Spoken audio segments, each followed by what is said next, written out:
The point in time, we call it the pit, is this biannual, it's every 2 years that the Orange County community does this count and survey of the homeless. And it's a very important project because the cities and counties receive money from housing, urban development to support shelters and funding for the homeless.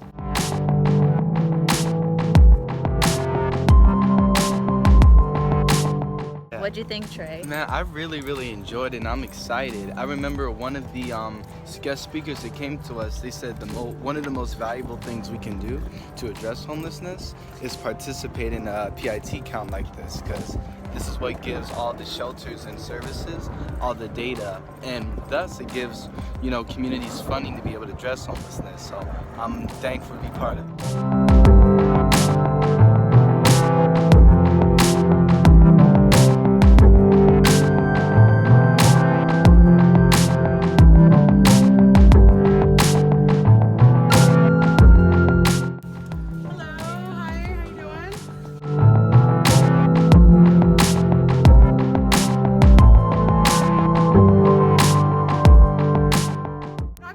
A really long time. I've been in homeless services for over 15 years, running shelters, and you know, there's not one kind of formula for solving any one person's life. I mean, you can imagine you're a unique individual. Like, I couldn't say to you, okay, do this, this, and this in your life, you'll be happy.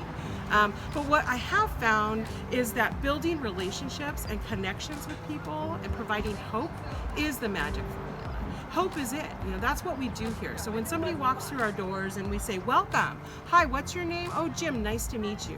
Good to see you, welcome. Where everywhere else in the world for that person for that day turned them away. Said, you can't be here, you're homeless, you can't sit here, you can't bring that bag in here. But we say, no, you're welcome because you're a human being, you know. And so that little bit of providing dignity and then again providing hope that things can change, we call this a client-centered approach. Everything is based on the individual because what's going to work for you is not going to work for you. And so we're able to have that flexibility, and I feel very lucky to be part of that. Like, if it only takes 6 weeks and you use like old trailer parks to put it together, it's like cost effective, and also like you're helping that much more people.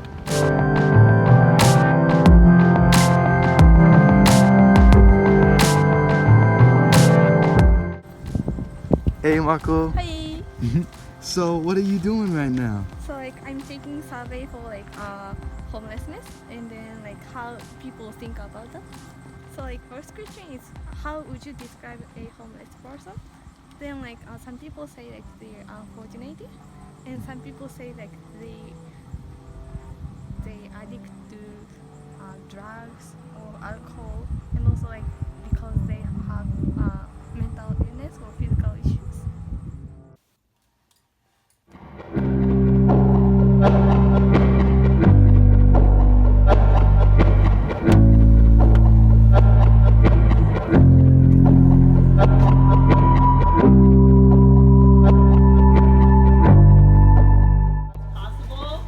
For the next group, I actually need a group of 6. You can just come over here.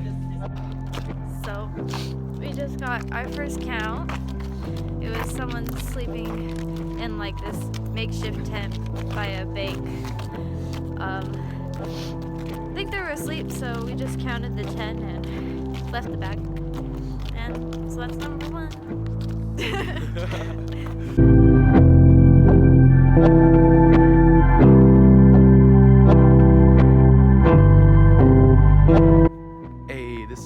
It is now 6:19 in the morning, and I am at Newport Beach participating in 211 Orange County's point in time count. You know, it's heartbreaking to think how, you know, a lot of people just don't have that luxury of just having a bed to sleep in, or even if they do, not knowing if they'll get that luxury again.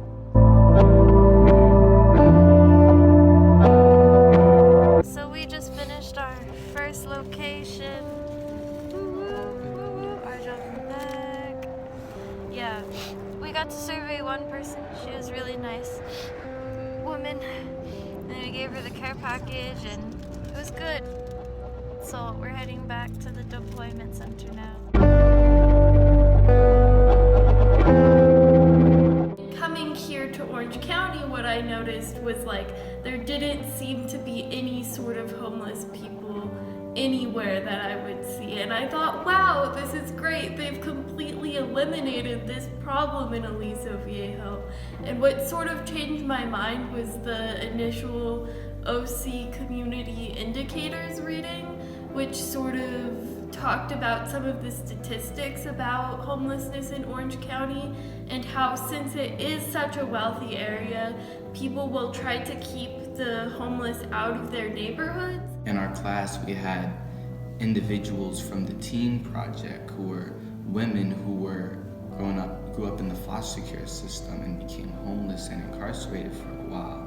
They really talked about their experiences with homelessness and like how rough it is to actually be homeless, even if it's just for like a couple of days or like a week. If you see a homeless person, you usually say like, oh, well, that's not me, so it's like not really my problem, I don't really have to worry about it.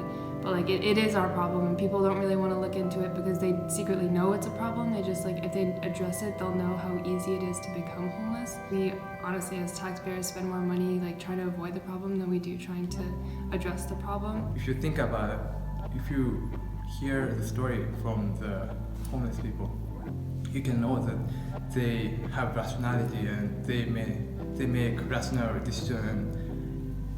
After making rational decisions, they just end up being straight.